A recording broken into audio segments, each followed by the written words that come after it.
La historia de la masonería es un campo vasto y fascinante, repleto de enigmas, misterios y leyendas, que durante siglos ha capturado la atención de la gente por su singularidad y su velo de secretismo.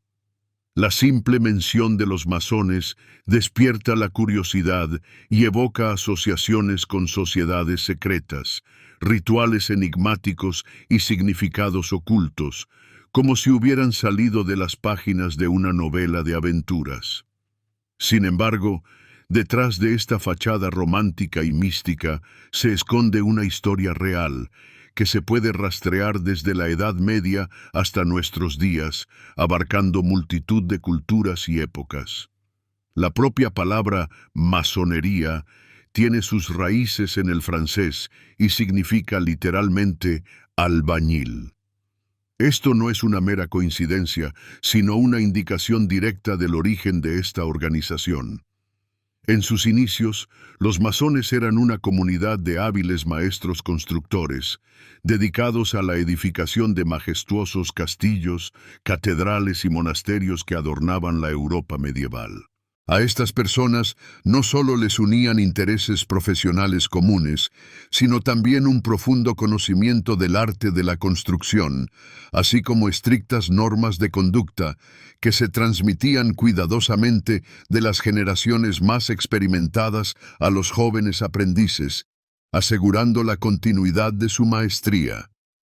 Para proteger los secretos de su oficio de las miradas curiosas de los forasteros, crearon asociaciones profesionales cerradas, los llamados gremios, a los que solo tenían acceso aquellos que habían pasado por un rito de iniciación y demostrado su adhesión a los valores comunes. Pero ¿qué pasó después? ¿Cómo se transformaron los gremios de la construcción en la sociedad misteriosa que conocemos hoy en día?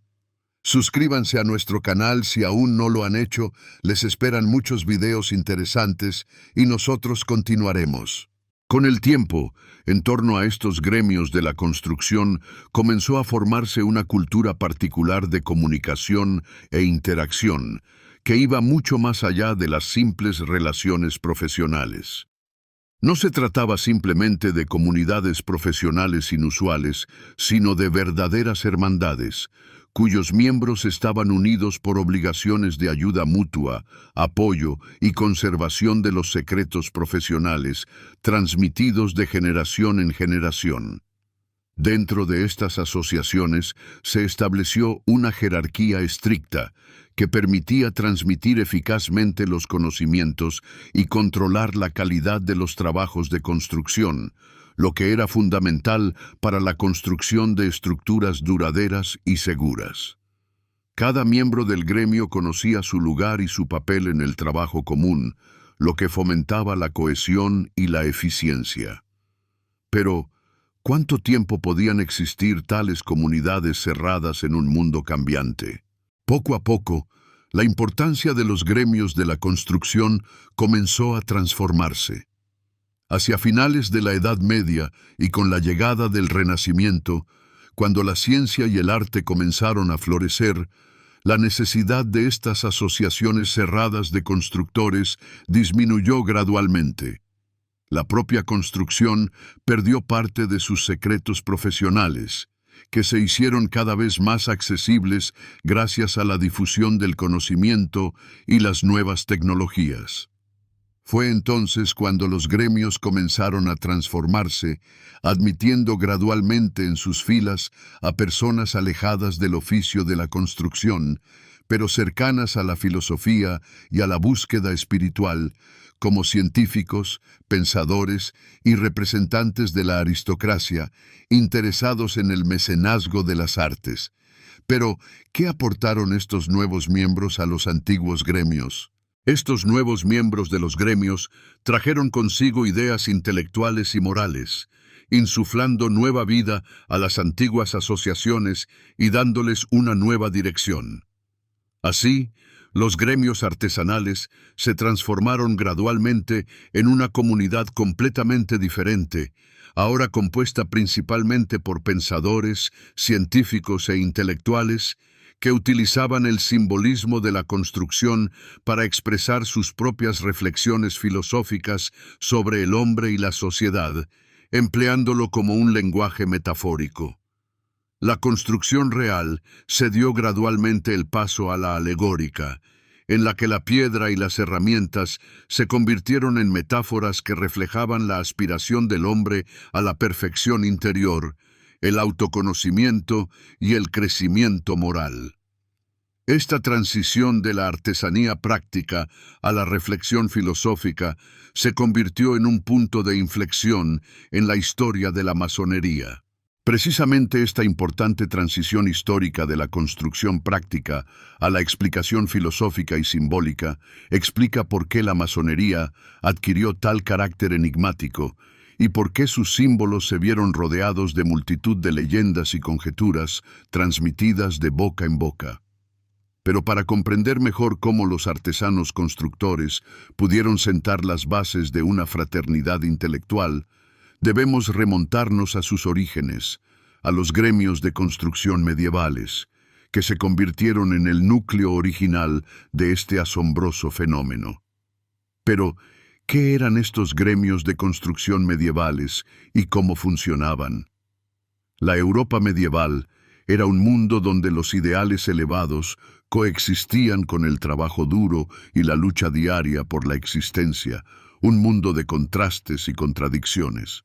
Pero fue precisamente en esta época, en medio de guerras y epidemias, hambrunas y supersticiones, cuando surgieron grandiosas construcciones arquitectónicas capaces de asombrar la imaginación incluso de la gente moderna, acostumbrada a los rascacielos y a las complejas soluciones de ingeniería. Detrás de estas majestuosas catedrales góticas, castillos y monasterios, se encontraba el trabajo de un grupo especial de maestros, albañiles profesionales, unidos en comunidades cerradas, conocidas como gremios de construcción. ¿Quiénes eran estos maestros y qué secretos poseían? Los albañiles de la Edad Media poseían un conjunto único de habilidades y conocimientos, necesarios para transformar un montón de piedras en un templo majestuoso, digno de la admiración de las generaciones futuras. Eran a la vez ingenieros, arquitectos y artistas, ya que se les exigía no solo la construcción de muros sólidos, sino también la creación de arcos elegantes, bóvedas complejas y adornos delicados, que daban al edificio un aspecto inconfundible. Para dominar estas artes eran necesarios años de estudio y práctica que se protegían cuidadosamente de las miradas ajenas, con el fin de mantener una ventaja competitiva y garantizar la continuidad de la maestría. ¿Cómo lo hacían? Con el tiempo, los gremios de la construcción se convirtieron en asociaciones profesionales cerradas, con una jerarquía interna estricta y un sistema complejo de transmisión de conocimientos, que garantizaba un alto nivel de maestría y la conservación de los secretos del oficio. El aprendiz llegaba al gremio siendo aún un adolescente y estudiaba el oficio durante muchos años bajo la dirección de un maestro experimentado, aprendiendo gradualmente tanto las técnicas prácticas de trabajo con la piedra como los fundamentos de las matemáticas, la geometría y la arquitectura, necesarios para el diseño y la construcción de estructuras complejas. Cuando su maestría alcanzaba el nivel necesario, el aprendiz recibía el derecho a ser llamado oficial, y luego, tras demostrar sus conocimientos y habilidades en una prueba especial, podía convertirse en maestro, capaz de dirigir proyectos independientes. Esta jerarquía estricta y esta larga preparación tenían sus razones. Pero, ¿cuáles? El oficio de cantero estaba envuelto en secretos que permitían construir edificios capaces de resistir el paso del tiempo, conservando su belleza y solidez a lo largo de los siglos. Estos secretos incluían proporciones geométricas precisas que garantizaban la estabilidad de las estructuras, la proporción correcta de los distintos elementos, recetas especiales de morteros que unían las piedras y métodos únicos de tratamiento de la piedra, que permitían crear fachadas duraderas y estéticamente atractivas. Los gremios de la construcción protegían celosamente estos conocimientos dentro de su comunidad, transmitiéndolos de generación en generación y utilizando para ello un sistema de signos secretos, símbolos y rituales, comprensibles solo para los iniciados y que servían como una especie de código profesional. Pero, ¿qué significaban estos símbolos y rituales para los propios canteros? El simbolismo de los gremios de la construcción reflejaba no solo las habilidades profesionales de los maestros, sino también su filosofía, sus puntos de vista sobre el mundo y los principios morales que definían su vida y su actividad. Los tres instrumentos más importantes y profundos en significado eran el compás, la escuadra y la llana, cada uno de los cuales tenía su propia interpretación y lugar únicos en el sistema de valores del gremio. El compás tenía un significado especial para los canteros, ya que servía como herramienta para medir con precisión y construir circunferencias perfectas, necesarias para crear arcos, bóvedas y otros elementos arquitectónicos. Pero, ¿por qué era tan importante el círculo para los constructores medievales? En sentido simbólico, el compás representaba la aspiración de los maestros a la armonía y la perfección, a la creación de edificios que reflejaran el orden y la belleza divinos. Para la conciencia medieval, el círculo siempre fue un símbolo de plenitud y orden divinos, un símbolo de perfección e infinitud, y el uso del compás en la construcción de edificios significaba la encarnación del plan divino en la piedra, confiriendo al edificio un significado espiritual. Así, los artesanos expresaban a través de objetos materiales los ideales espirituales de su tiempo, transformando la construcción en una especie de acto religioso. Pero, ¿qué pasa con los otros instrumentos? La escuadra, destinada a crear ángulos rectos y una precisión ideal en la construcción de muros, también adquirió un profundo significado filosófico que iba más allá de la simple funcionalidad. En un mundo lleno de injusticias, engaños y tergiversaciones, los canteros percibían el ángulo recto como una metáfora de la honestidad moral y la rectitud del carácter humano, como un símbolo de justicia e integridad. A través del símbolo de la escuadra, los maestros se recordaban mutuamente la necesidad de llevar una vida basada en la justicia y la sinceridad, como condición necesaria para el éxito en el trabajo y el respeto en la hermandad, como garantía de relaciones armoniosas entre los miembros del gremio. Pero, ¿qué simbolizaba la llana? Y, por último, la llana, una herramienta destinada a aplicar y alisar el mortero que une las piedras individuales en una construcción única, sólida y duradera. Simbólicamente, reflejaba la idea de hermandad, unidad y apoyo mutuo que subyace a la existencia del gremio. Al igual que el mortero une las piedras, transformándolas en un muro sólido, capaz de resistir cualquier prueba, la solidaridad de los miembros del gremio los unía en una única familia profesional, dispuesta a acudir en ayuda en momentos difíciles. La llana expresaba la idea de unidad en el trabajo conjunto, el respeto y la lealtad a la causa común, como condición necesaria para alcanzar los objetivos comunes y la prosperidad del gremio. Todas estas herramientas, convertidas en símbolos, se utilizaban en los rituales y tradiciones de los gremios, subrayando su importancia y significado para los miembros de la comunidad. De este modo, la actividad constructiva cotidiana se transformaba gradualmente en algo más que un simple oficio, adquiriendo una dimensión espiritual y filosófica. Pero, ¿Cómo influyeron estos símbolos y rituales en la evolución posterior de la masonería? Con el tiempo, los gremios profesionales, preservando estas tradiciones, comenzaron a atraer la atención de personas ajenas a la construcción, pero interesadas en sus ideas filosóficas y morales, seducidas por la sabiduría y la profundidad de su simbología.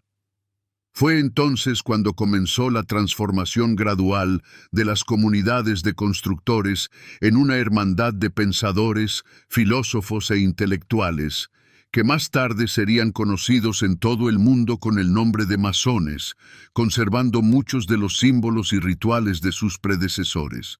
Pero antes de que la masonería se convirtiera en un movimiento intelectual y filosófico, los gremios de construcción tuvieron que experimentar una transición crucial, cuando sus conocimientos y tradiciones trascendieron el ámbito profesional y comenzaron a atraer a representantes de la élite intelectual de Europa, interesados en el estudio de las antiguas sabidurías y la superación personal espiritual. ¿Qué sucedió exactamente durante este período?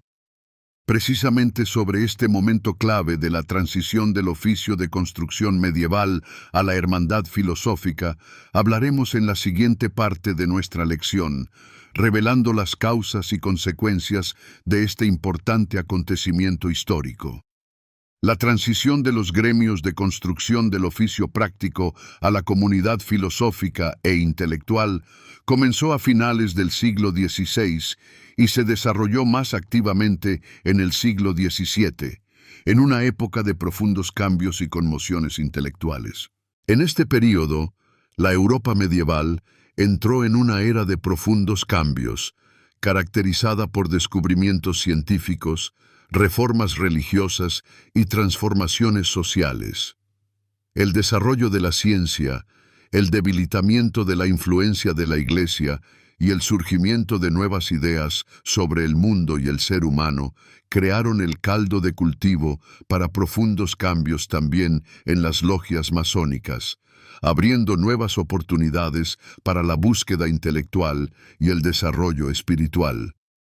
Si antes las puertas de los gremios estaban abiertas exclusivamente a constructores y arquitectos profesionales, ahora cada vez más personas de profesiones completamente diferentes comenzaron a ingresar en su círculo, atraídas por la posibilidad de estudiar conocimientos antiguos y conceptos filosóficos. Los primeros de estos nuevos masones fueron representantes de la élite intelectual, sedientos de conocimiento e iluminación espiritual. ¿Quiénes eran estas personas y qué les atraía de la masonería?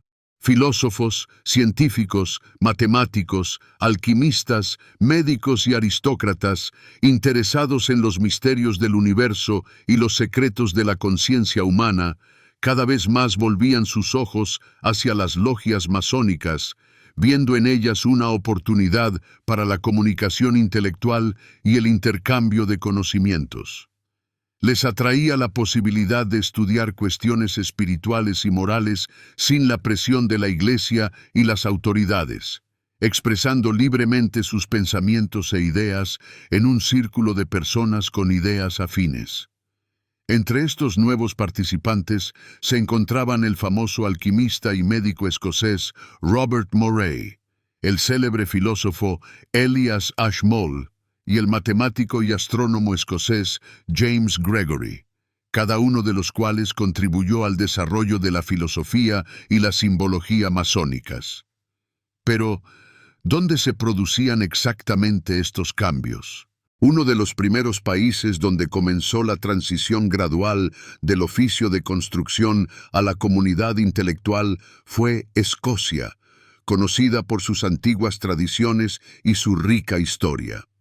Allí, ya en el siglo XVII, en las logias de Edimburgo y otras ciudades, se aceptaba activamente a personas ajenas a la actividad práctica de los albañiles, pero interesadas en el estudio de conocimientos antiguos y conceptos filosóficos.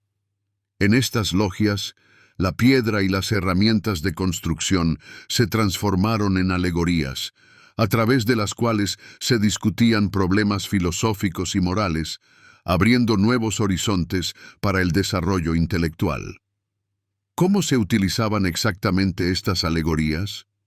Por ejemplo, las logias intelectuales escocesas prestaban especial atención al estudio de textos y leyendas antiguas, examinaban cuestiones de moralidad y superación personal espiritual, buscando el conocimiento de la verdad y el logro de la armonía con el mundo. Discutían activamente cómo el simbolismo de las herramientas de construcción podía aplicarse a la educación moral de la persona, formando altos principios morales y normas éticas. Los miembros de las logias escocesas no solo mantenían conversaciones filosóficas, sino que también creaban una cultura interna especial, en la que se combinaban leyendas antiguas, ideas esotéricas y estrictas reglas de conducta que fomentaban el crecimiento espiritual y la superación personal. Las reuniones de las logias se llevaban a cabo en un ambiente cerrado, lejos de miradas indiscretas, a la luz de las velas, lo que creaba una atmósfera de misterio y confort, rodeadas de símbolos y rituales heredados de las antiguas tradiciones de construcción y llenos de un nuevo significado filosófico. Precisamente en este ambiente se desarrolló la tradición de aceptar nuevos miembros a través de la iniciación, un rito de consagración especial, donde el candidato debía demostrar su comprensión de las ideas morales y filosóficas de la logia, así como su disposición a seguir sus principios e ideales. Las logias solían reunirse en locales especiales, equipados teniendo en cuenta la simbología masónica, o incluso en casas particulares, donde en un ambiente amigable y confidencial se podían discutir abiertamente cualquier idea sin temor a persecuciones ni censura. ¿Qué se discutía exactamente en estas reuniones? Allí se leían y discutían las obras de filósofos antiguos, alquimistas medievales y pensadores modernos, intercambiando opiniones y ampliando sus horizontes. Los participantes podían debatir sobre las cuestiones más complejas de la existencia y la moralidad, sin temor a ser acusados de herejía o de violar las normas sociales establecidas, lo que era especialmente importante en una época de conflictos religiosos y represiones políticas. Además de Escocia, una transición similar estaba teniendo lugar activamente en Francia, donde la masonería adquirió una popularidad especial entre la aristocracia y la élite intelectual. Pero, ¿cómo se desarrolló la masonería en Francia? En las logias francesas del siglo XVII, los miembros no solo eran científicos y filósofos, sino también representantes de la alta nobleza, que buscaban el conocimiento y el desarrollo espiritual. Entre ellos había personas cercanas a la corte real, que percibían la membresía en las logias como una prestigiosa actividad intelectual, que subrayaba su alto estatus social y educación, y que también les brindaba la oportunidad de comunicarse con personas con ideas afines e influir en la opinión pública. En estas logias francesas, las actividades intelectuales se complementaban con búsquedas místicas y el estudio alegórico de tradiciones antiguas, incluidas las relacionadas con las órdenes de caballería de la Edad Media, la alquimia y la cábala, lo que daba a la masonería un elemento de misterio y esoterismo. Pero un momento clave en la historia de la masonería ocurrió en otro lugar. ¿Dónde y cuándo?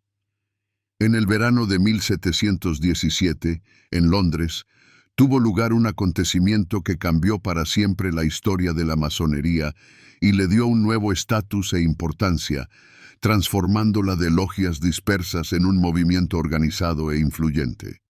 El 24 de junio, día de San Juan Bautista, representantes de 4 logias londinenses independientes se reunieron en la conocida taberna El Ganso y la Parrilla y acordaron crear una organización central única que posteriormente recibió el nombre de Gran Logia de Londres y Westminster, convirtiéndose en el centro del movimiento masónico en todo el mundo.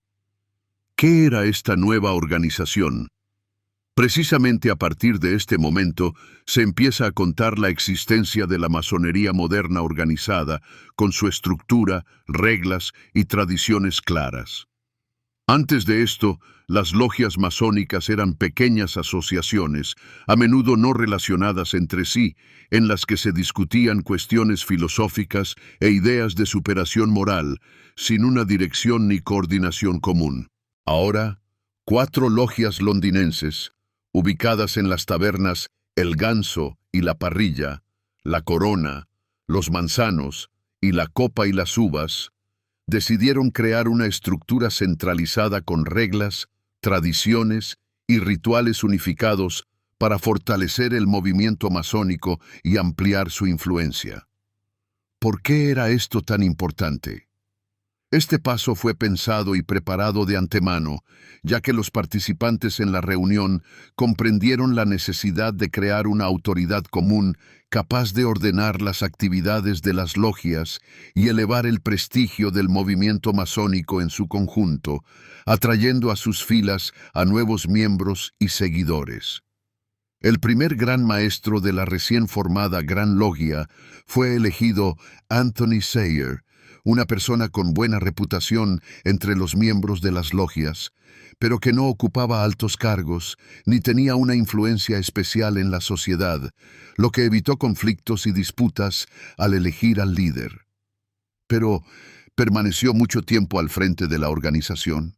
Sin embargo, ya en los primeros años de su existencia, la Gran Logia comenzó a atraer rápidamente a representantes de la aristocracia inglesa y de la élite social, lo que fortaleció significativamente su posición en la sociedad. En 1721, el duque John Montagu, una persona conocida e influyente en la corte real, respetada y con autoridad, se convirtió en gran maestro. Su nombramiento elevó significativamente la autoridad de la logia, y la participación de aristócratas hizo que la membresía en ella fuera prestigiosa y estuviera de moda entre la élite intelectual y social de Inglaterra, lo que contribuyó a la difusión de las ideas y principios masónicos. ¿Qué tareas tenía la nueva organización? Una de las tareas más importantes de la nueva organización era ordenar y consagrar las reglas y estándares comunes de la masonería para garantizar la unidad y la coherencia en las actividades de las diferentes logias. Precisamente en este período se formó el conocido sistema de iniciación de 3 grados, que consta de los grados de aprendiz, compañero y maestro, cada uno de los cuales tenía su propio ritual y simbolismo únicos. Los rituales de cada grado fueron cuidadosamente elaborados y llenos de contenido filosófico, enseñanzas morales y acciones simbólicas dirigidas al desarrollo espiritual e intelectual del masón. ¿Cómo funcionaba esto en la práctica? Estas ceremonias debían contribuir al desarrollo espiritual e intelectual del masón, enseñarle los principios de la moralidad y la solidaridad fraterna, formando altas cualidades morales y normas éticas. Además, la Gran Logia de Londres introdujo por primera vez documentos constitucionales comunes que regulaban la estructura interna de la vida de las logias, definiendo su estructura, derechos y obligaciones. El más famoso de estos documentos son las Constituciones de los Masones, escritas por James Anderson en 1723. ¿Quién era este hombre y cuál era la importancia de su trabajo? Era un clérigo escocés y un miembro destacado de la logia, que poseía profundos conocimientos y talento literario. Sistematizó las reglas y tradiciones, definió los principios de las relaciones entre las logias y los miembros de la hermandad, y sentó las bases de la filosofía masónica, formulando los principios e ideales básicos del movimiento. Estas constituciones se convirtieron en el fundamento de todo el movimiento masónico y fueron adoptadas por los masones en muchos otros países, convirtiéndose en un modelo a seguir y en la base para la creación de sus propias constituciones. ¿Cuáles fueron los resultados de las actividades de la Gran Logia de Londres? Gracias a su organización y estructura bien definidas, la Gran Logia de Londres rápidamente ganó autoridad no solo en Inglaterra, sino también más allá de sus fronteras, convirtiéndose en un polo de atracción para intelectuales y figuras públicas. Representantes de las altas esferas de la sociedad, destacados intelectuales y figuras de la cultura, comenzaron a ingresar en las filas masónicas, atraídos por la atmósfera de libertad, los ideales de humanismo y tolerancia que reinaban en las logias. Entre estas personas se encontraban filósofos, escritores, científicos e incluso diplomáticos, quienes, dentro de los muros de las logias masónicas, podían discutir libremente ideas de ilustración y progreso social, sin temor a persecuciones ni acusaciones de violar los órdenes tradicionales, lo que contribuyó a la difusión de las ideas masónicas por todo el mundo. Desde Inglaterra, las ideas masónicas y los principios organizativos pronto se extendieron por toda Europa, como rayos de sol que penetran en los rincones más remotos del continente, abarcando Francia, Alemania, Holanda y otros países, atrayendo a sus filas a un número cada vez mayor de partidarios. En pocas décadas, las logias masónicas también aparecerían en América del Norte, adquiriendo una popularidad cada vez mayor e influyendo en la vida intelectual y política de continentes enteros, convirtiéndose en centros de ilustración y libertad de pensamiento. Por lo tanto, la creación de la Gran Logia en Londres no fue simplemente un evento local que tuviera importancia solo para los masones ingleses. Fue un momento histórico crucial, gracias al cual la masonería adquirió una estructura moderna, reglas claras y una importancia internacional, transformándose en una organización capaz de influir en los procesos culturales, políticos y filosóficos en Europa y más allá, forjando nuevos ideales y valores. Un evento central en la vida de cualquier masón siempre ha sido el procedimiento de consagración o iniciación, que marca su entrada en la hermandad y el comienzo de un camino de superación espiritual. Se trataba de un sistema estricto que constaba de 3 etapas separadas que el candidato debía superar de forma consecutiva y con ciertos intervalos de tiempo, demostrando su adhesión a los ideales masónicos y su disposición a seguir sus principios. ¿Cómo se desarrollaba este proceso? Los 3 ritos nunca se llevaban a cabo de una sola vez, para dar al candidato tiempo para reflexionar sobre el conocimiento adquirido y prepararse para la siguiente etapa. La persona pasaba gradualmente del primer grado al segundo, y solo después de esto se le permitía acceder al tercer grado, el más alto, demostrando su diligencia y lealtad a la hermandad. La iniciación del aprendiz se llevaba a cabo en una sala de la logia cuidadosamente preparada, decorada de acuerdo con la simbología masónica y creando una atmósfera de misterio y solemnidad. ¿Qué sucedía durante este rito?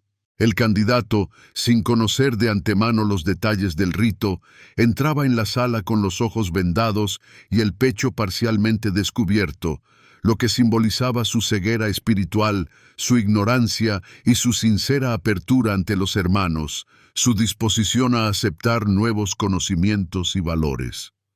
Era recibido por los miembros de la logia, quienes le hacían una serie de preguntas sobre sus intenciones, sobre si estaba dispuesto a seguir las leyes morales y éticas de la hermandad, a guardar sus secretos y a superarse constantemente, para asegurarse de su sinceridad y seriedad de intenciones.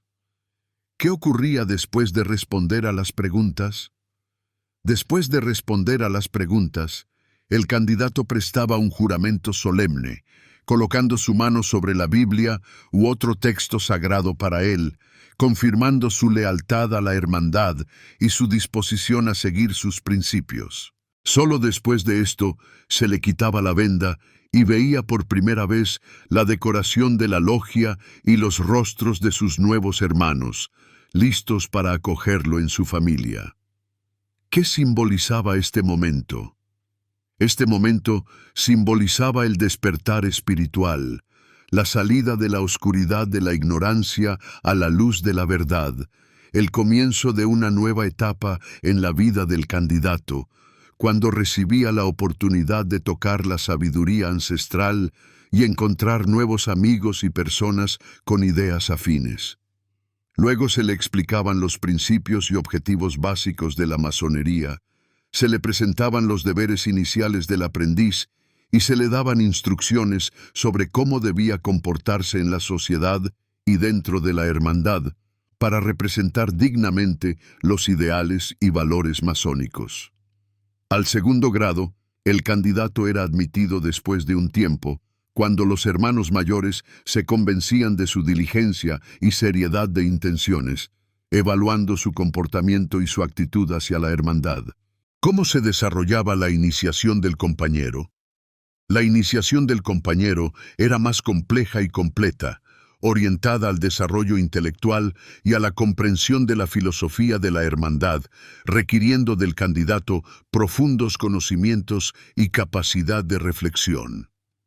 Durante la ceremonia, el candidato realizaba un viaje simbólico a través del templo, en cuyo camino encontraba diversos obstáculos y preguntas que requerían de él la capacidad de reflexionar e interpretar los símbolos, para demostrar su madurez y su disposición a seguir creciendo espiritualmente. ¿Qué debía demostrar el candidato? El compañero debía responder a preguntas sobre los deberes del hombre hacia la sociedad y la hermandad, sobre el significado de los principios morales de la masonería, mostrar su comprensión de la simbología que había estudiado en el primer grado, para convencer a los hermanos de su disposición para la siguiente etapa. Solo después de asegurarse de que el candidato había asimilado los fundamentos morales e intelectuales, la logia lo admitía en el segundo grado y le daba instrucciones más profundas sobre las tareas del compañero. Conocer el mundo y a sí mismo, desarrollar la razón y las cualidades morales, servir de ejemplo a los aprendices menos experimentados, para convertirse en un miembro digno de la hermandad y en un ciudadano útil para la sociedad. ¿Y qué ocurría en el tercer grado, el más importante? Al tercer grado, el más importante, el de maestro, solo eran admitidos aquellos masones que habían superado con éxito los 2 primeros grados y habían demostrado su desarrollo espiritual y moral, demostrando su lealtad a la hermandad y su disposición a servir a sus ideales. El tercer grado era el más complejo y simbólicamente rico, representando una especie de drama que los miembros de la logia representaban junto con el candidato para profundizar su comprensión de los valores y principios masónicos. ¿En qué consistía este drama? El argumento central era el camino simbólico del legendario maestro Hiram Abif, constructor del templo del rey Salomón, asesinado por negarse a revelar los secretos de su oficio, simbolizando la fidelidad a sus convicciones y la disposición a sacrificar la vida por la verdad. El candidato literalmente experimentaba en sí mismo el destino de Hiram en forma de un espectáculo ritual, para impregnarse de su espíritu y comprender el significado de su hazaña. ¿Cómo experimentaba exactamente el candidato este destino? Al principio, debía atravesar simbólicamente el templo, donde 3 participantes de la logia interpretaban a los conspiradores, exigiéndole que revelara los secretos del maestro. Lo detenían, exigiendo que revelara los secretos del maestro, amenazándolo y presionándolo. Cuando el candidato se negaba a hacerlo, mostrando resistencia y fidelidad a sus principios, era simbólicamente golpeado, primero con un ligero toque en los hombros y el pecho, y luego era suavemente colocado en el suelo, simulando su muerte, para que sintiera toda la trágica intensidad del momento. Este momento del rito era central, simbolizando el autosacrificio y la fidelidad a los propios ideales. ¿Qué sucedía después? El candidato yacía en el suelo en un estado de total indefensión, experimentando la muerte simbólica de su antiguo yo, liberándose de sus debilidades y defectos. Luego, los maestros de la logia lo levantaban con un gesto ritual particular, conocido solo por los iniciados, que simbolizaba la resurrección de Hiram y su victoria sobre la muerte. Esta acción simbolizaba la resurrección espiritual del candidato, su nuevo nacimiento no solo como miembro de la hermandad, sino como una persona con una comprensión más profunda del valor de la vida y la importancia de los principios morales, lista para nuevos logros y para servir a la humanidad. Tras la finalización del rito, se explicaba al candidato el significado de lo que acababa de experimentar, revelando el significado simbólico de cada etapa y acción, para que pudiera comprender más profundamente los valores y principios masónicos. La muerte es solo un recordatorio simbólico de la fugacidad de la existencia física, de que todo lo material es transitorio y que la verdadera vida y la inmortalidad residen en el desarrollo espiritual, la fidelidad al deber y los ideales morales que permanecen eternos e imperecederos. La finalización del ritual del tercer grado era la plena aceptación del candidato como maestro, la entrega de las insignias que simbolizaban su nuevo estatus y la explicación de los nuevos deberes relacionados con la responsabilidad hacia los hermanos menores, la logia y la sociedad, para que pudiera representar dignamente los ideales y valores masónicos. Pero, ¿qué simbolizaban estas insignias?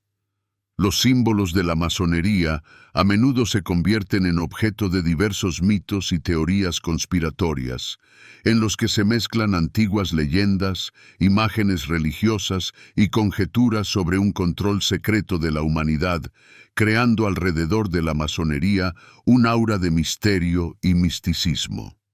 Sin embargo, detrás de cada uno de estos símbolos hay una historia concreta y un significado profundo, que es mucho más interesante que las conjeturas más enigmáticas, revelando los principios filosóficos y morales de la masonería. Uno de los símbolos más conocidos y discutidos es el ojo que todo lo ve, también llamado ojo de la providencia. ¿Qué significa? Este símbolo representa un ojo, encerrado en un triángulo y rodeado por un resplandor de rayos, creando la impresión de presencia divina y omnisciencia. Aunque hoy en día es percibido por muchos como algo místico o incluso aterrador, relacionado con sociedades secretas y conspiraciones, su origen está ligado a las tradiciones más antiguas de la humanidad y a las creencias religiosas. ¿Cómo surgió este símbolo? Ya en el antiguo Egipto existía un símbolo similar, el ojo de Horus, que simbolizaba la protección divina y la sabiduría, considerado un poderoso amuleto y talismán. Más tarde, en la Edad Media y el Renacimiento, la imagen del ojo se utilizó en la iconografía cristiana como símbolo de un Dios que todo lo ve, que observa las acciones de las personas y conoce sus pensamientos e intenciones más íntimas. ¿Qué interpretación adoptaron los masones? Los masones adoptaron precisamente esta interpretación cristiana del símbolo, atribuyéndole la idea de un control moral superior, recordando la necesidad de seguir los principios morales y ser honesto consigo mismo y con los demás. El ojo de la providencia en las paredes de las logias debía recordar constantemente a los miembros de la hermandad que sus acciones están siempre bajo la observación de un poder superior, lo que significa que cada masón tiene una responsabilidad moral por sus acciones y debe esforzarse por la superación personal. ¿Y qué significa el suelo ajedrezado? Otro símbolo importante que se ha convertido en uno de los elementos centrales de la decoración de las logias masónicas es el pavimento ajedrezado, compuesto por la alternancia de baldosas blancas y negras que crean un efecto visual de dualidad y contraste. Este símbolo se remonta a las representaciones más antiguas del mundo como un escenario eterno de la lucha entre fuerzas opuestas, la luz y la oscuridad, el bien y el mal, el orden y el caos. Pero en la masonería ha adquirido un significado aún más profundo, reflejando la complejidad de la vida humana y la necesidad de una elección constante. ¿Qué simboliza entonces el pavimento ajedrezado para un masón? El pavimento ajedrezado para un masón simboliza no solo la lucha de los opuestos, sino también la propia vida humana, consistente en una elección constante y decisiones morales, cada una de las cuales tiene sus consecuencias. Un masón, de pie sobre tal pavimento durante las ceremonias, debe recordar que su vida es una sucesión de decisiones, cada una de las cuales puede inclinar la balanza hacia el bien o el mal, lo que requiere sabiduría y juicio. Es un recordatorio de la importancia de la elección moral y la responsabilidad por las consecuencias de las acciones de uno, así como de la necesidad de esforzarse por la armonía y el equilibrio en la vida de uno. ¿Y qué se puede decir de las columnas Boaz y Yaquín? No menos significativas en el simbolismo masónico son las dos famosas columnas, Boaz y Yaquín, tomadas de la antigua tradición de la construcción del primer templo del rey Salomón en Jerusalén, que simbolizan su grandeza y significado espiritual. Según el relato bíblico, estas columnas se erigieron frente a la entrada del templo y simbolizaban la estabilidad y la fuerza, así como la sabiduría y la armonía, sirviendo como un recordatorio de la presencia y protección divinas. Pero, ¿qué significado les daban los masones? Para los masones, las columnas adquirieron un significado filosófico, denotando dos lados de la existencia humana, el material y el espiritual, necesarios para lograr la armonía y la integridad. Boaz, de pie a la izquierda, significaba la estabilidad física, la capacidad de una persona para resistir las dificultades y pruebas de la vida, manteniendo al mismo tiempo la fuerza de espíritu y la fe en sus ideales. ¿Qué simbolizaba la columna Yaquín? Yaquín estaba a la derecha y simbolizaba el crecimiento intelectual y espiritual, la búsqueda de la sabiduría y la perfección interior que ayudan a una persona a comprender el sentido de la vida y lograr la armonía consigo misma y con el mundo que la rodea. Las columnas recordaban a cada masón que una vida armoniosa es imposible sin una combinación de lo espiritual y lo material, la razón y la fuerza de voluntad, sin la búsqueda del conocimiento y la superación personal. ¿Qué se puede decir de la pirámide con el ojo? Finalmente, una de las figuras más reconocibles y enigmáticas del simbolismo masónico se ha convertido en la pirámide, a menudo representada junto con el ojo que todo lo ve, creando una impresión de poder místico y conocimiento secreto. Muchos asocian este símbolo con las antiguas construcciones egipcias y las prácticas ocultistas, atribuyéndole diversas propiedades mágicas y significados esotéricos. Sin embargo, el significado real de la pirámide para los masones radica en otra cosa, reflejando sus principios filosóficos y espirituales. ¿Qué significa entonces? La pirámide es una alegoría de la ascensión espiritual del hombre. A pesar del profundo significado filosófico de los rituales y el simbolismo masónico, en torno a la hermandad se han formado durante siglos mitos persistentes que acusan a los masones de ocultismo e incluso satanismo, creando a su alrededor un aura de misterio y siniestro. Estas acusaciones no surgieron por casualidad y están relacionadas con las peculiaridades de la hermandad masónica, su carácter cerrado, el secretismo de los rituales, así como con la incomprensión de su significado real por parte del público en general, propenso a conjeturas y fantasías. Para comprender el origen de estas leyendas, es necesario recurrir a la historia y examinar los factores que contribuyeron a su surgimiento y difusión. ¿Cuáles son estos factores?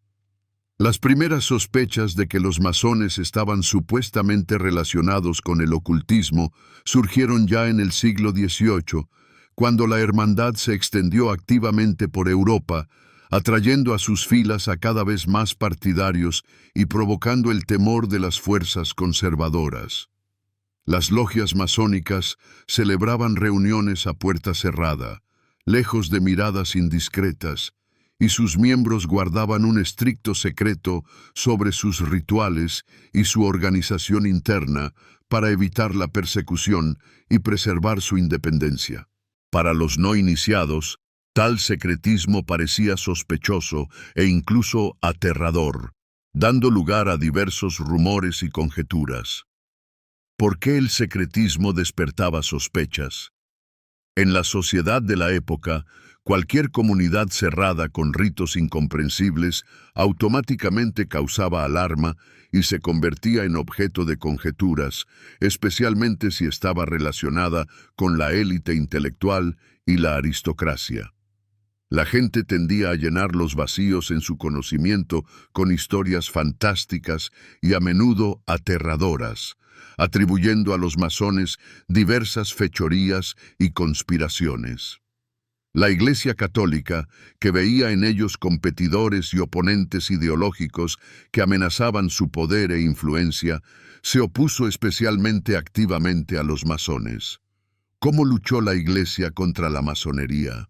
Ya en el año 1738, el Papa Clemente XII emitió un documento en el que los masones eran declarados fuera de la ley y sus reuniones calificadas de heréticas, socavando los cimientos de la fe cristiana. La Iglesia afirmaba que los masones realizaban rituales anticristianos secretos, rechazaban el orden divino y buscaban destruir los cimientos tradicionales de la sociedad, difundiendo ideas de libertad e igualdad. Este documento influyó en gran medida en la percepción de los masones en Europa, dando origen a multitud de rumores y acusaciones de que las logias supuestamente se dedicaban a la magia, misas negras y otras prácticas prohibidas que dañaban a la sociedad. ¿Y cómo se difundieron los rumores sobre el satanismo? Los rumores sobre el satanismo en la masonería se intensificaron significativamente en el siglo XIX, cuando Europa entró en la era del romanticismo, que fue acompañada de un mayor interés por el misticismo y el conocimiento oculto, creando un terreno fértil para la difusión de diversos rumores y conjeturas. Fue en esta época cuando apareció el escritor francés Léo Taxil, que desempeñó un papel especial en la formación de la percepción de la masonería como un culto satánico, publicando una serie de libros y artículos sensacionalistas. ¿Qué escribió?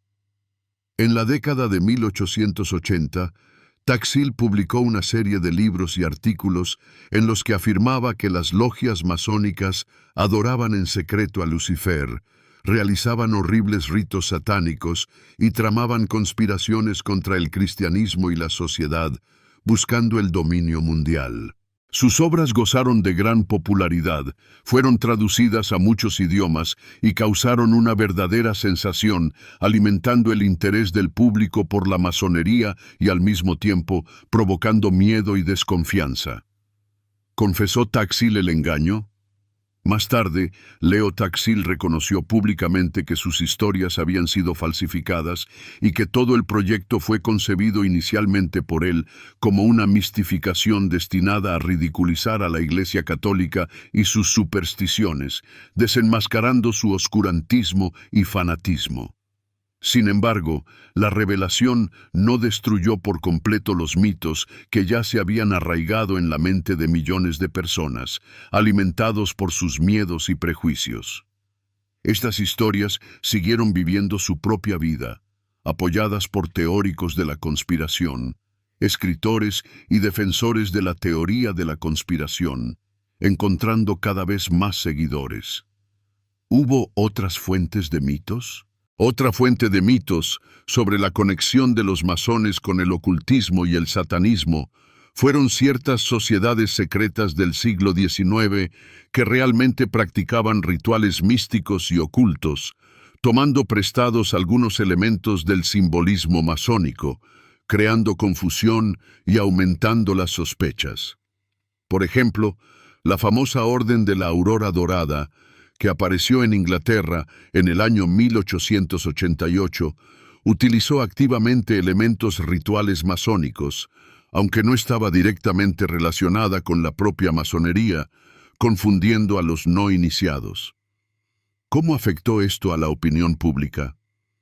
En la conciencia pública, tales organizaciones comenzaron a confundirse con las verdaderas logias masónicas, reforzando el mito de que los masones se dedican a la magia oculta y a ritos secretos, atrayendo a sus filas a brujos y hechiceros.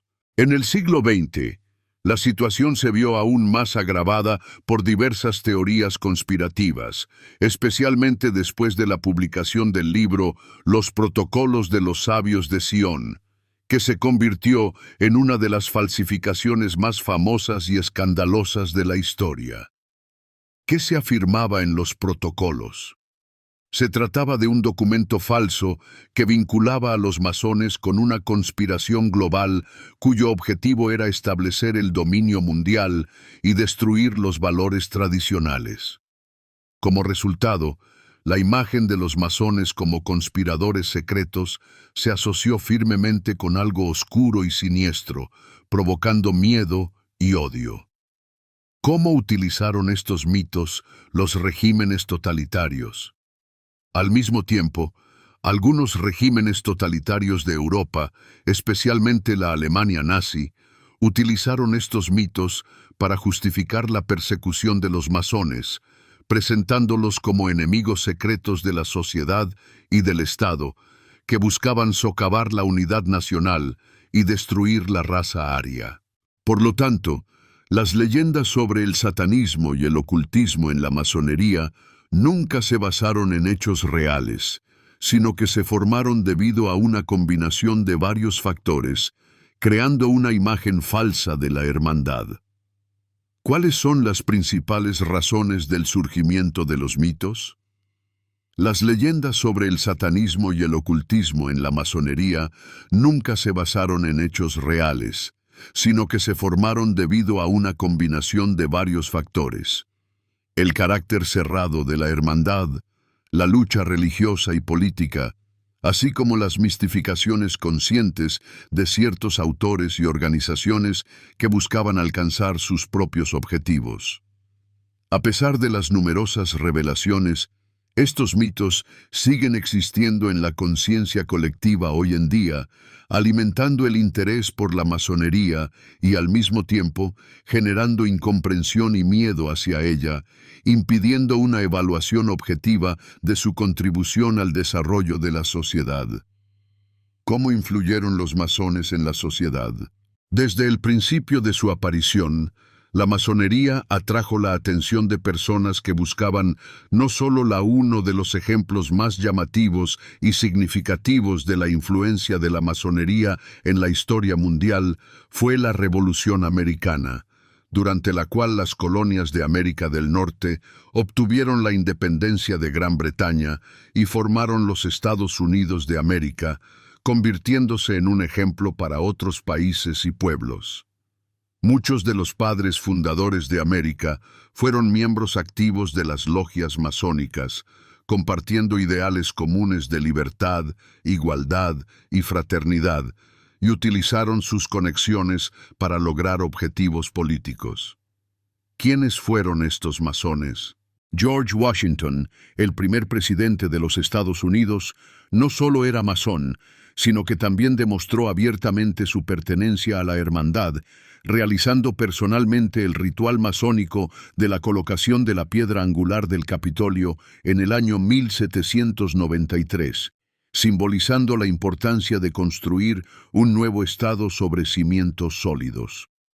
Un hecho poco conocido pero interesante es que ese día Washington vestía un delantal masónico tradicional, adornado con símbolos de la hermandad, y la ceremonia estuvo acompañada de gestos simbólicos y la lectura de textos especiales, que subrayaban la importancia de un nuevo Estado basado en los principios de fraternidad e igualdad, creando una atmósfera de unidad y solemnidad. ¿Quién más fue un masón importante en América? Igualmente importante fue el papel de Benjamin Franklin, quien no solo ayudó a crear la Constitución y la Declaración de Independencia, sino que también utilizó activamente sus conexiones en los círculos masónicos de Francia para obtener el apoyo de los aliados europeos. Gracias a los esfuerzos diplomáticos de Franklin en las logias francesas, las colonias recibieron el apoyo crucial de Francia en forma de armas, flota y dinero, sin el cual la victoria en la Guerra de la Independencia habría sido imposible. Franklin gozaba de un enorme respeto entre los masones europeos e incluso participó en los trabajos de la famosa logia parisina Las Nueve Hermanas, donde fue recibido personalmente con honores dignos de un rey, lo que subraya su contribución a la difusión de las ideas y principios masónicos. ¿Y cómo influyó la masonería en la Revolución Francesa? Otro claro ejemplo de la influencia de la masonería en la política fue la Revolución Francesa del año 1789, que condujo al derrocamiento de la monarquía y al establecimiento de la República, proclamando nuevos ideales de libertad, igualdad y fraternidad. Entre sus líderes, ciertamente había muchos masones, como el conde de Mirabeau, Georges Danton y el marqués de Lafayette, quienes desempeñaron un papel clave en la organización y dirección de la revolución. Fue precisamente Lafayette, héroe de dos revoluciones, quien se convirtió en una de las figuras centrales, uniendo a su alrededor a nobles y burgueses de mentalidad liberal que aspiraban a cambios políticos. ¿Qué papel jugó Lafayette? Pertenecía a la Logia de San Juan en París, donde se discutían activamente las ideas de una monarquía constitucional y las libertades civiles. Se elaboraban planes de reforma y estrategias para luchar contra el absolutismo.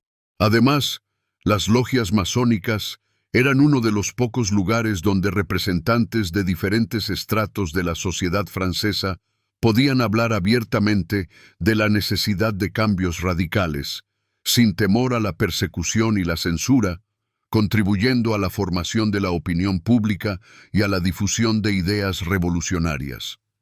Esto influyó significativamente en que las ideas de libertad, igualdad y fraternidad se convirtieran en el lema oficial de la revolución, inspirando a la gente a luchar por sus derechos y libertades. ¿Cómo influyó la masonería en América Latina? Un ejemplo importante de la influencia de la masonería fue también la lucha por la independencia de los países de América Latina a principios del siglo XIX, cuando la región se liberó del yugo colonial y formó estados independientes.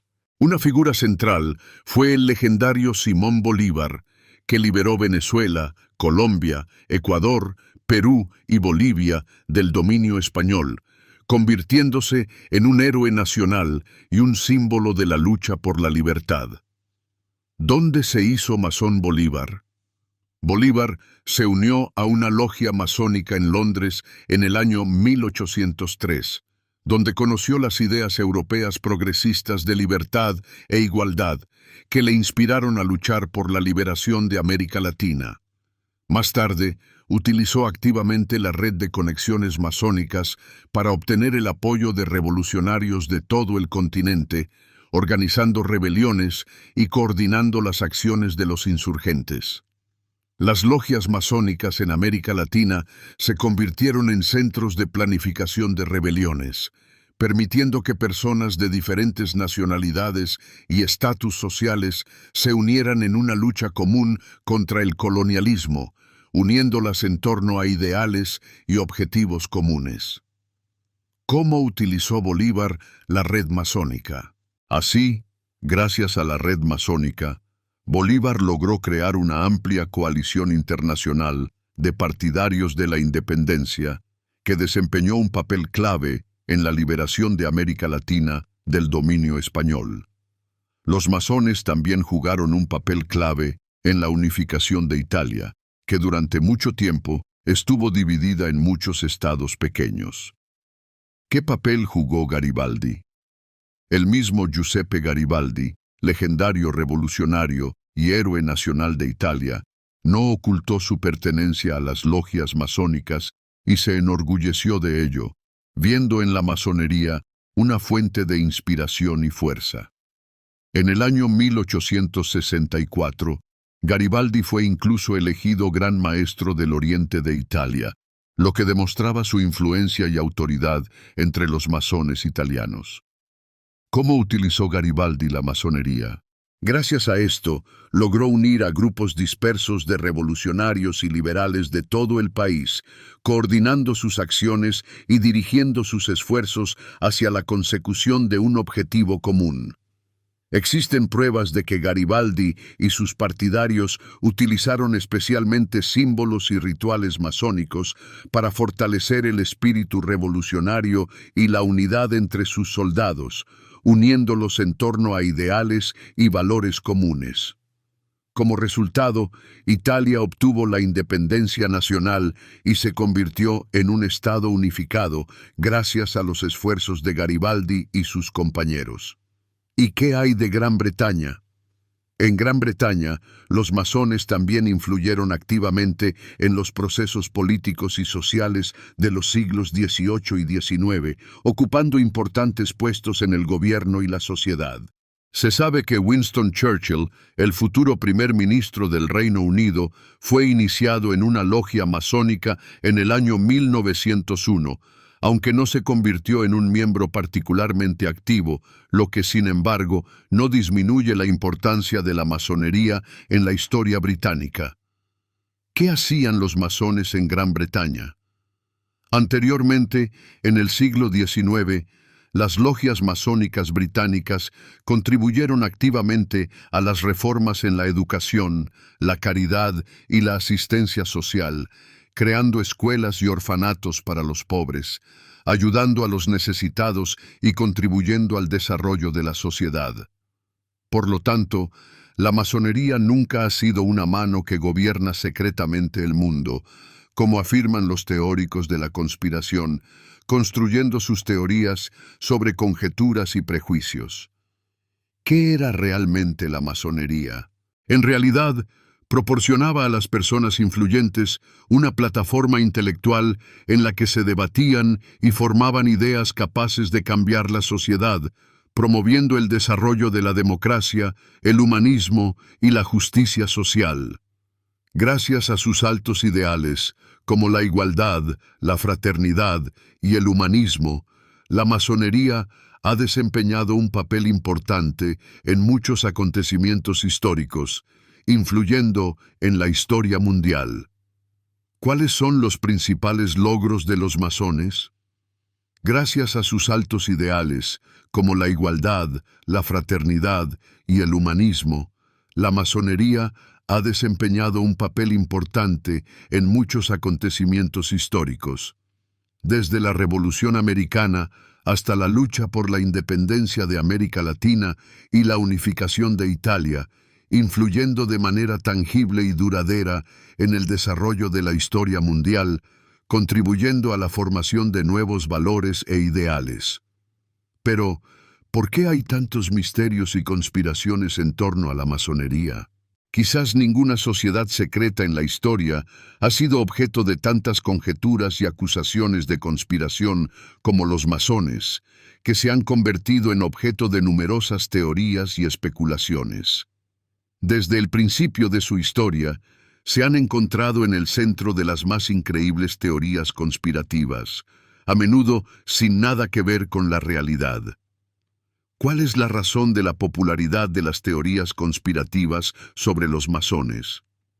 La primera ola seria de sospechas sobre una conspiración global de los masones apareció poco después de la Revolución Francesa, que sacudió los cimientos de la sociedad europea y provocó temor y desconfianza hacia cualquier organización secreta.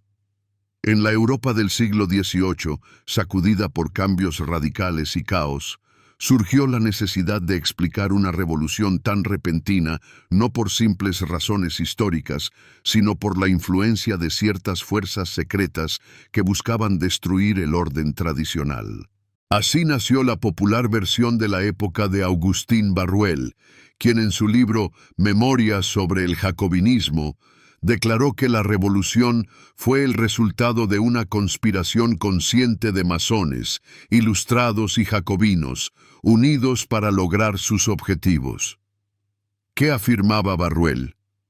Barruel afirmaba que las logias preparaban deliberadamente el ambiente revolucionario para destruir las instituciones tradicionales del poder y la religión, sembrando el caos y la anarquía en la sociedad.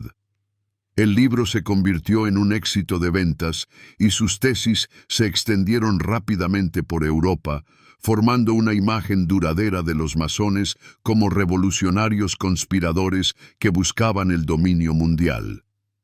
¿Qué papel jugó la mistificación de Leo Taxil? El siguiente episodio significativo en la historia de los mitos masónicos fue la famosa mistificación de Leo Taxil, un escritor francés que con sus escritos causó un grave daño a la reputación de la masonería. Taxil, un antiguo anticlerical que luego regresó al catolicismo, decidió desacreditar a los masones, presentándolos en sus libros como satanistas y adoradores de Lucifer, que veneraban a las fuerzas del mal. ¿Qué inventó Taxil? Inventó una organización secreta llamada Palladium, que supuestamente controlaba todas las logias del mundo y adoraba a las fuerzas del mal, difundiendo sus ideas por todo el mundo y reclutando nuevos miembros. Sus historias fantásticas fueron tomadas en serio incluso por el Vaticano y se imprimieron cientos de miles de ejemplares, causando conmoción e indignación en la sociedad. Sin embargo, ¿confesó Taxil el engaño? Sin embargo, en el año 1897, Taxil confesó públicamente que todo era una invención y una grandiosa mistificación, exponiendo sus propios escritos y provocando un escándalo en la sociedad. No obstante, el daño a la reputación de la masonería ya estaba hecho, y la idea de los masones satanistas se arraigó durante mucho tiempo en la conciencia del público, alimentando miedos y prejuicios. ¿Cómo influyeron los protocolos de los sabios de Sion en la imagen de los masones? Como ya sabemos, a principios del siglo XX apareció otra mistificación no menos resonante: los protocolos de los sabios de Sion, que se convirtió en una de las falsificaciones más famosas y peligrosas de la historia. Este documento falso describía un supuesto programa secreto de dominación mundial en el que conspiradores judíos y masónicos buscaban destruir los estados tradicionales, las monarquías y establecer su dominio, esclavizando a todos los pueblos. ¿Qué pasó con este documento?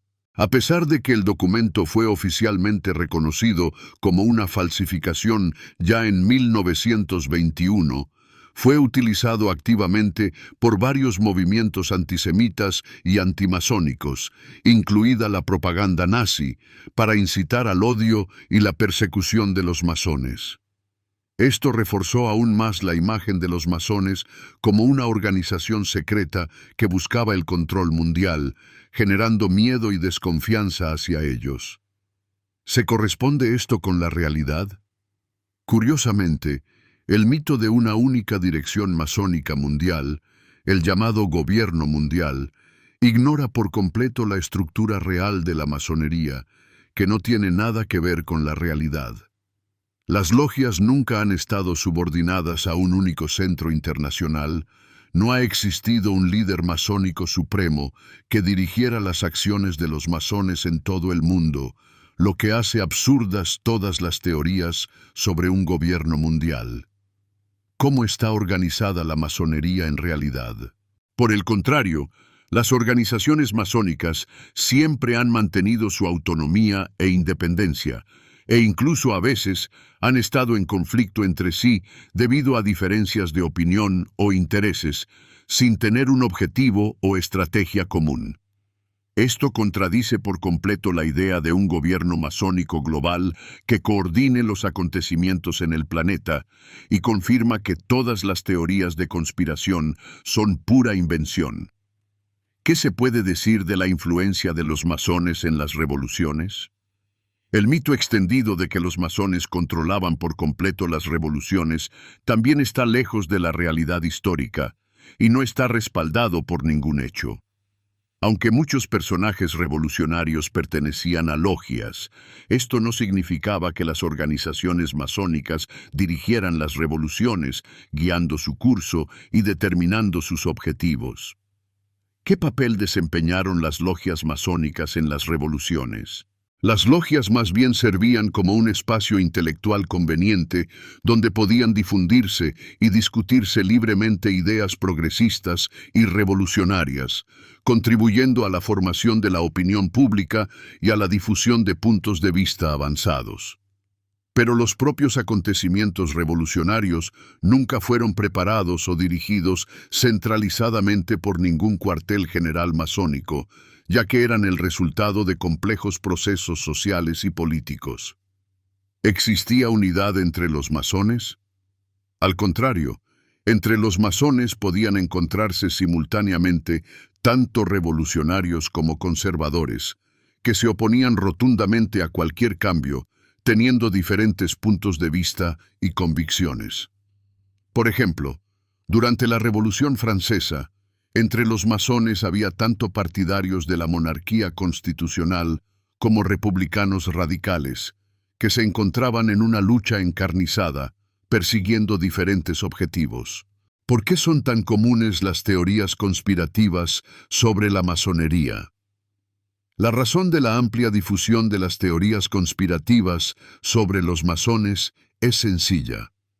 La gente siempre intenta explicar los complejos acontecimientos históricos con esquemas comprensibles y sencillos, prefiriendo buscar una única fuerza oculta en lugar de reconocer la naturaleza caótica de la historia humana, que requiere un análisis más profundo. La masonería, con su carácter cerrado y sus misteriosos rituales, era ideal para este papel, especialmente en periodos de crisis e incertidumbre, convirtiéndose en un objeto conveniente para acusaciones y sospechas. ¿Cómo se desarrolló la historia de la masonería en Rusia? Si en Europa la masonería se convirtió en objeto de teorías conspirativas y sospechas conspiranoicas inmediatamente después de las grandes revoluciones, en Rusia su historia se desarrolló de forma algo diferente, con sus propias peculiaridades y diferencias. Los masones rusos nunca crearon gobiernos secretos ni estuvieron detrás de levantamientos masivos, buscando cambios políticos. Por el contrario, los masones rusos del siglo XVIII estaban estrechamente relacionados con los círculos ilustrados de la sociedad, ocupando a menudo altos cargos en la corte imperial, gozando del patrocinio de las autoridades. ¿Cómo se relacionaban los monarcas rusos con los masones? Sin embargo, la actitud de los monarcas rusos hacia los masones cambió mucho dependiendo de la personalidad del emperador y del ambiente político en el país, sufriendo tanto apoyo como persecución. La masonería penetró en Rusia ya con Pedro el Grande, pero su florecimiento comenzó durante el reinado de Catalina la Grande, especialmente en la segunda mitad del siglo XVIII, cuando las logias masónicas se convirtieron en centros de vida intelectual y caridad. ¿Cómo se relacionaba Catalina la Grande con los masones? La emperatriz Catalina nunca perteneció personalmente a las logias masónicas y las trataba con cierta sospecha, temiendo su influencia en la sociedad y la posible amenaza a su poder. Sin embargo, entre su círculo más cercano había muchos masones de alto rango que ejercían una influencia significativa en la vida social y cultural, contribuyendo a la difusión de ideas y valores avanzados. Por ejemplo, uno de los masones influyentes en la corte era el príncipe Alejandro Mikhailovich Golitsyn, que ocupaba importantes cargos estatales y gozaba de la confianza personal de la emperatriz, lo que le permitía influir en la toma de decisiones. No solo participó en el trabajo de las logias, sino que también contribuyó a la difusión de ideas ilustradas en la sociedad rusa, apoyando el desarrollo de la ciencia y el arte. ¿Quién más estaba en el círculo de la emperatriz? En aquellos tiempos, las logias masónicas reunían a la flor y nata de la nobleza rusa, desde aristócratas y dignatarios influyentes hasta destacados literatos e intelectuales que buscaban el conocimiento y el desarrollo espiritual. Una de las logias rusas más famosas y prestigiosas fue la Logia Tres Estrellas, creada en San Petersburgo y que gozó de gran influencia en la sociedad. En sus filas se encontraban figuras tan conocidas como el periodista y editor Nikolai Ivanovich Novikov, el senador y político Iván Perfilievich Yelagin, el escritor Alexander Nikolayevich Radishchev y muchos otros que dejaron una huella notable en la historia de Rusia. ¿Cuáles eran los objetivos de los masones rusos? Una característica importante de los masones rusos era su orientación no hacia la revolución, sino hacia el desarrollo espiritual y moral de la sociedad, la mejora de la vida de las personas y la difusión de la ilustración. Los miembros de las logias se dedicaban activamente a la caridad. Abrían imprentas y bibliotecas, publicaban revistas y libros, propagando ideas de autodesarrollo moral, ilustración y beneficio público, buscando la armonía y la prosperidad de Rusia. ¿Qué hacía Novikov? Un ejemplo especialmente brillante de la influencia de los masones en Rusia fue la actividad de Nikolai Ivanovich Novikov, un destacado ilustrador y figura pública que hizo una enorme contribución al desarrollo de la cultura rusa. Siendo un firme defensor de la ilustración, abrió una imprenta y puso en marcha la publicación de revistas y libros que difundían las ideas avanzadas de la época, familiarizando a los lectores rusos con los logros de la ciencia y la cultura mundial. ¿Qué publicaba Novikov? Gracias a Novikov, aparecieron en Rusia en masa obras de los filósofos ilustrados franceses, libros sobre ciencias naturales, economía y filosofía, enriqueciendo el pensamiento intelectual ruso y contribuyendo a la formación de puntos de vista progresistas. Catalina la Grande inicialmente se mostró favorable a esta actividad, viéndola como un medio para la ilustración de la sociedad, pero pronto se preocupó al notar la rapidez con la que se difundían ideas que podían socavar el orden monárquico tradicional, amenazando su poder. ¿Qué pasó con Novikov? Como resultado, Novikov fue arrestado en 1792. Su imprenta fue cerrada y la actividad de las logias masónicas quedó bajo el estrecho control de las autoridades, restringiendo su libertad y posibilidades. Con la llegada al poder del emperador Pablo I en 1796, la actitud del trono ruso hacia los masones cambió drásticamente, lo que llevó a nuevas represiones y restricciones. ¿Cómo se relacionaba Pablo I con los masones? Pablo era propenso a ver en cualquier organización secreta una amenaza a la estabilidad de su gobierno y al orden político, temiendo su influencia en la sociedad y su posible conexión con movimientos revolucionarios. Temiendo la influencia de las ideas revolucionarias de la Revolución Francesa, prohibió la actividad de todas las logias masónicas en 1798, y la prohibición fue severa y general, sin dejar ningún resquicio para los masones. ¿Qué castigos esperaban a los masones? Los masones, que antes ocupaban altos cargos, se vieron obligados a renunciar públicamente a su pertenencia a las logias, y los infractores se enfrentaban a severos castigos, incluida la pérdida de privilegios y el exilio. Pero ya con el hijo de Pablo I, Alejandro I, se dio cierta flexibilización. ¿Cómo se relacionaba Alejandro I con la masonería?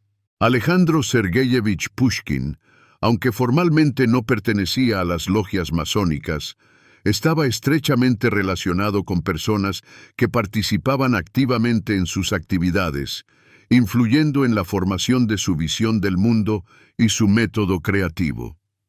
Las ideas masónicas tuvieron una influencia significativa en la visión del mundo del poeta y se reflejaron en su obra, impregnando sus obras con un espíritu de libertad y humanismo.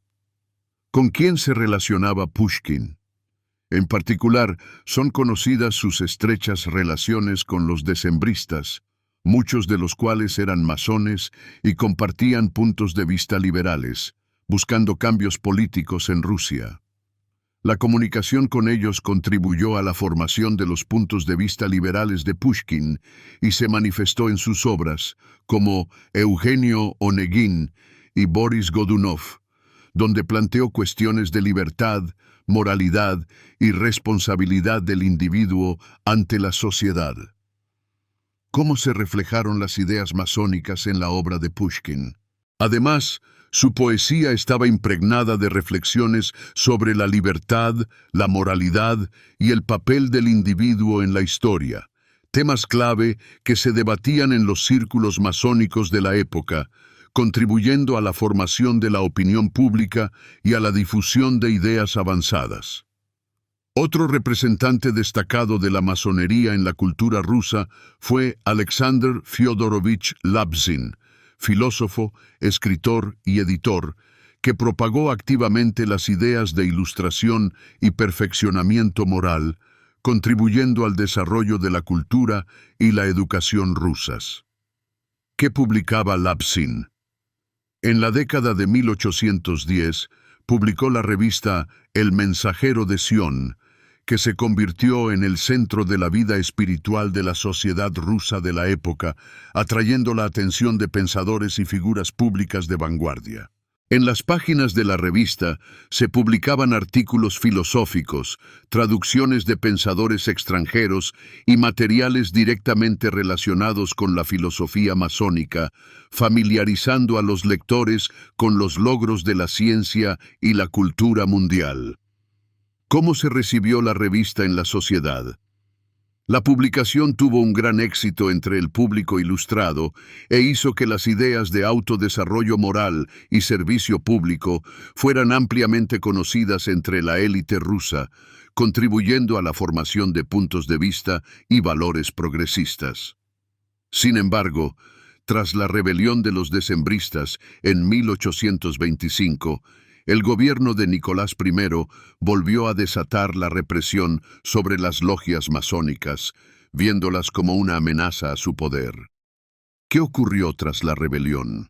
Durante las décadas siguientes, la masonería existió en Rusia exclusivamente de manera clandestina, perdiendo gran parte de su influencia y, de hecho, cesando su actividad abierta, sufriendo persecuciones y restricciones. Un breve resurgimiento de la masonería tuvo lugar a principios del siglo XX, cuando en Rusia, tras la Revolución de 1905, se reactivaron diversos movimientos sociales e intelectuales, abriendo nuevas oportunidades para los masones. ¿Qué estaba sucediendo a principios del siglo XX? Las logias reaparecieron en San Petersburgo, Moscú y las principales ciudades del Imperio ruso, pero su actividad no fue tan visible e influyente como en los siglos XVIII o XIX, limitándose a un círculo reducido de intelectuales y figuras públicas. Tras la Revolución de Octubre de 1917, el nuevo gobierno soviético declaró inmediatamente ilegales a las organizaciones masónicas. En primer lugar, la masonería ha conservado su propósito tradicional. Sigue siendo una comunidad donde las personas pueden discutir cuestiones morales, filosóficas e intelectuales en un ambiente de respeto mutuo e igualdad, ampliando sus horizontes e intercambiando conocimientos. Los masones modernos se reúnen regularmente en sesiones, llevan a cabo rituales y debates y estudian obras filosóficas y documentos históricos para comprender mejor el mundo y a sí mismos. ¿En qué se diferencian los debates modernos de los anteriores? Pero hoy en día, sus debates ya no tienen ese carácter secreto que generó tantos mitos en el pasado, ya que los masones se han vuelto más abiertos y transparentes en sus actividades. Sin embargo, la principal línea de actividad de los masones del siglo XXI es la caridad y el trabajo social, la ayuda a los necesitados y el apoyo a las iniciativas comunitarias. ¿Cómo se dedican los masones a la caridad? Por ejemplo, en los Estados Unidos y el Reino Unido, los masones destinan anualmente decenas de millones de dólares a la investigación médica, la ayuda a hospitales infantiles, el apoyo a programas educativos y universidades, así como a proyectos sociales en todo el mundo, brindando una ayuda significativa a quienes la necesitan.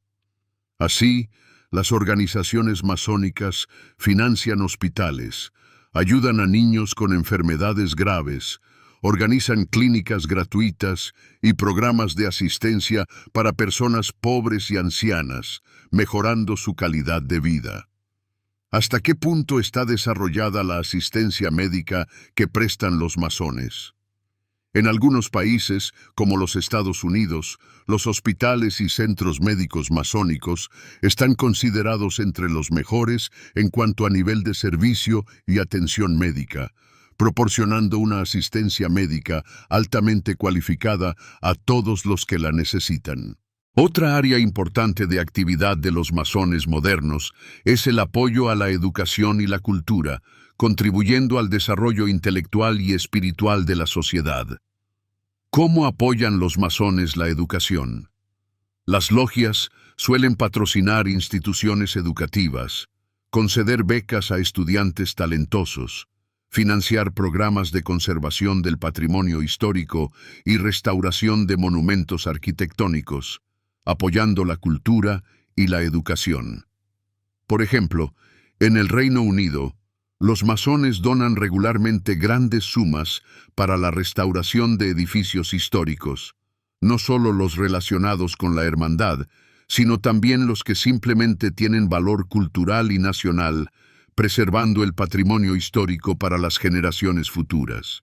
¿Y cómo se posicionan los masones con respecto a la política?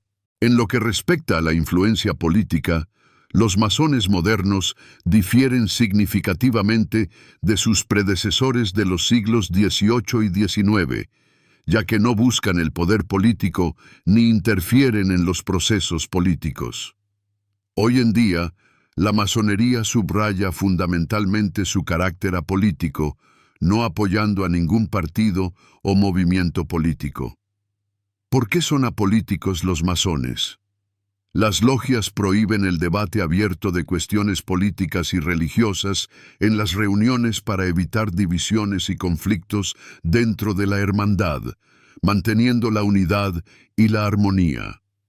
Esta regla se observa casi universalmente y es estrictamente controlada por la dirección de las organizaciones masónicas, no permitiendo discusiones políticas. Por esta razón, La influencia real de los masones en la política y la toma de decisiones en la actualidad es mínima y sustancialmente inferior al nivel que tenían en el pasado, sin pretender el poder político. ¿Cómo se percibe la masonería en el mundo moderno?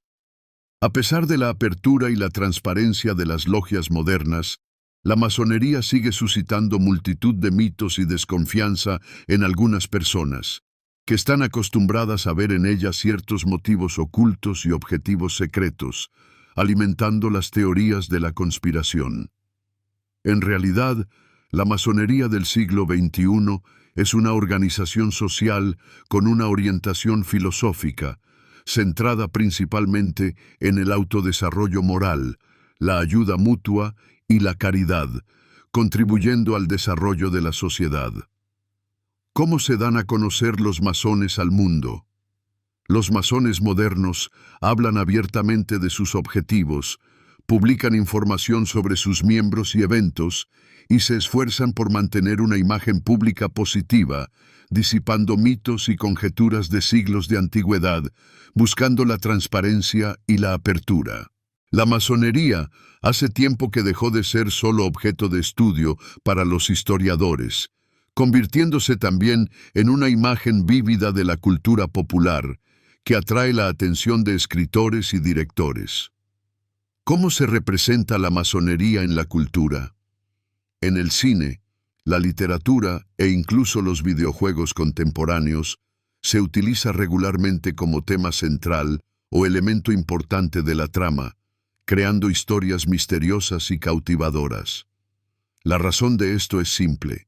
El misterio de los masones, sus rituales secretos, su inusual simbolismo y su historia de siglos atraen fácilmente la atención y despiertan la imaginación del público en general, inspirando la creación de obras de arte.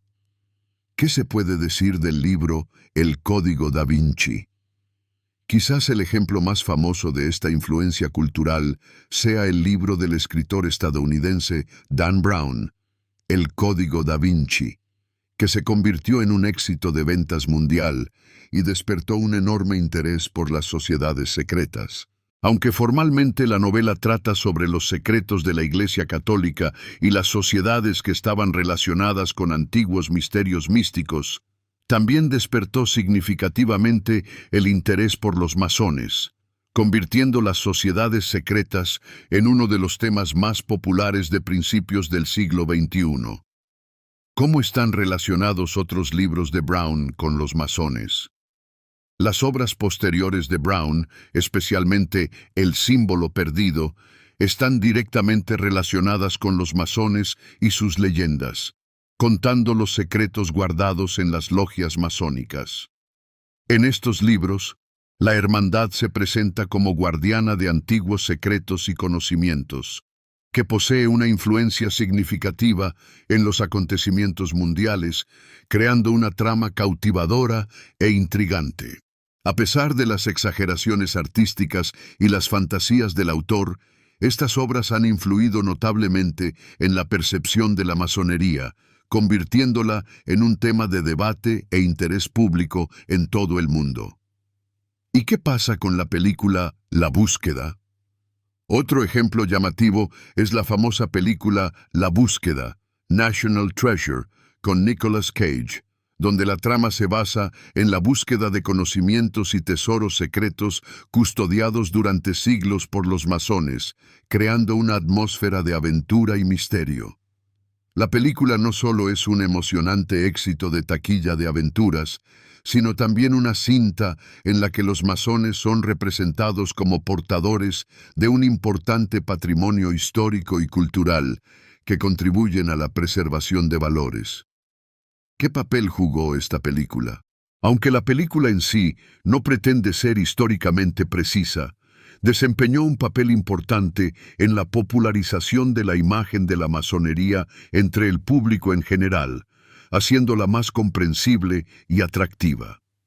En la literatura, además de los libros de Dan Brown, existen decenas de novelas en las que la masonería desempeña un papel clave, inspirando a los escritores a crear historias cautivadoras.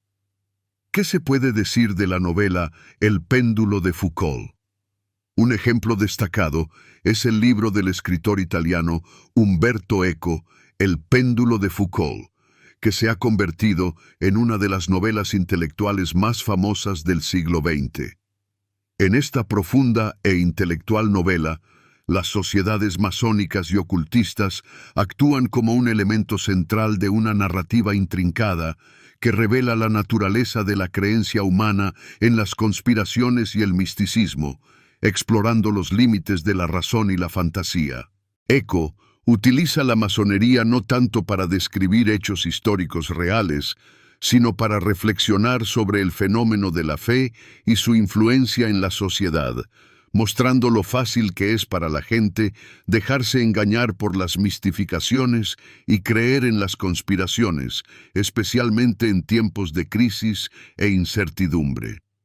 Los videojuegos también utilizan activamente la imagen de los masones, creando historias atractivas y cautivadoras. ¿Cómo se representa la masonería en los videojuegos? La famosa serie de juegos Assassin's Creed aborda directamente el tema de las sociedades secretas, los Illuminati y los masones, representándolos como participantes en un conflicto secular entre el bien y el mal, que influyen en el curso de la historia y el destino de la humanidad. Los juegos de esta serie son muy populares, y sus tramas, basadas en historias alternativas y teorías de la conspiración, han influido significativamente en la formación de la imagen de los masones en la conciencia de masas, especialmente entre los jóvenes, familiarizándolos con el simbolismo y las ideas masónicas. ¿Cómo han influido los videojuegos en el interés por la masonería? A pesar de la fantasía y la ficción de las tramas, han generado toda una generación de fans genuinamente interesados en la historia de la hermandad y los misterios relacionados con ella, que buscan aprender más sobre la filosofía y los rituales masónicos. Sin embargo, cabe señalar que este amplio uso cultural de la imagen de los masones no siempre les beneficia, creando una representación distorsionada de la masonería. ¿Cómo se distorsiona la imagen de los masones en la cultura? Los libros, las películas y los juegos a menudo distorsionan significativamente los hechos históricos reales y la naturaleza de la masonería, creando una impresión errónea de lo que realmente hacen las logias modernas, atribuyéndoles diversas fechorías y conspiraciones. Por otro lado, tal popularidad atrae la atención del público hacia la historia de la masonería, animando a muchas personas a estudiar más a fondo este tema y a separar la ficción de los hechos reales, formando una opinión más objetiva sobre la hermandad. ¿Cuál es el papel de la masonería en la cultura? Por lo tanto, la masonería hoy en día se ha consolidado firmemente en la cultura popular como un símbolo de misterio, conocimientos antiguos y rituales enigmáticos, inspirando a artistas y escritores a crear obras de arte. Las obras relacionadas con los masones despiertan un enorme interés, estimulan debates y controversias, y también hacen que el público reflexione sobre cuestiones de historia, moral y espiritualidad, contribuyendo al desarrollo del pensamiento crítico y la ampliación de horizontes. ¿Qué significa la masonería para el mundo de hoy? Pero quizás lo más importante sea que, gracias a su influencia en la cultura de masas, la masonería sigue formando parte de la historia viva de la humanidad, atrayendo la atención e inspirando a las personas a superarse a sí mismas y a servir a la sociedad. Aquí concluye nuestro viaje al enigmático e interesante mundo de la masonería, abriéndote nuevos conocimientos y perspectivas. Hemos examinado su historia, sus mitos, su influencia en la política y la cultura, y espero que hayamos sido capaces de separar la realidad de las conjeturas, presentándote una imagen objetiva de la masonería.